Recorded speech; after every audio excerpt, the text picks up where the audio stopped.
Ahojte, dnešné video bude o plemene Achaltekinský kôň. Achaltekinský kôň meria od 150 do 160 cm v kohútiku. Pôvod má v Turkmensku a Sarbene hnedák, ryšiak a plavák, často so zlatistokovovým leskom. Môže však byť aj vraník alebo sivko. Achaltekinský kôň je púšne plemeno z Turkmenska. Je blízkym príbuzným turkmenského koňa a je možné, že tieto dve plemená sú variantou dávneho spoločného predka. Hoci jeho pôvod nie je jasný, v turkmenskom Achšabade chovali kone povestné svojou pretekárskou zdatnosťou už okolo roku 1000 pred našim letopočtom. Dnes je Achšabad strediskom chovu achaltekinského koňa a je preto pravdepodobné, že medzi týmito dvoma razmi koní je spojitosť. V jeho domovine si ho cenia pre rýchlosť a vytrvalosť. Nemá však také kvality exteriéru, aké sa očakávajú od západných dostihových koní, napríklad od anglického plnokrvníka. Má dlhý chrbát a úzky hrudník a jeho predkolenie je štíhle.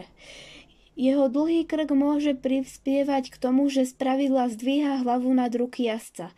Tento postoj znižuje celkovú kontrolu jazdca nad koňom. Okrem toho sa hovorí, že achaltekinský kôň je dosť tvrdohlavý. Napriek negatívnym jazdeckým kvalitám jeho nápadný kovový lesk zabezpečil, že má veľa prívržencov po celom svete. V novších časoch sa chovatelia snažili nájsť spôsoby vylepšenia achaltekinského koňa krížením s anglickým plnokrvníkom a inými športovými koňmi.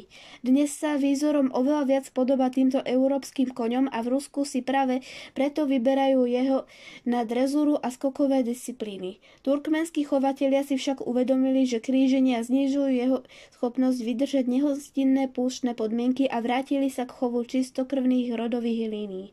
Achaltekinské kone sa dnes chovajú tak, že celý deň trávia vonku a v noci sú ustanené.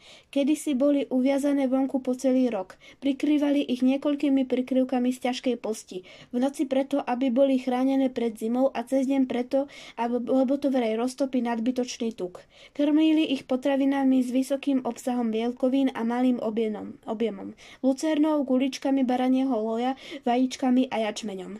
S cieľom získať štíhle telo ideálne na dostihy.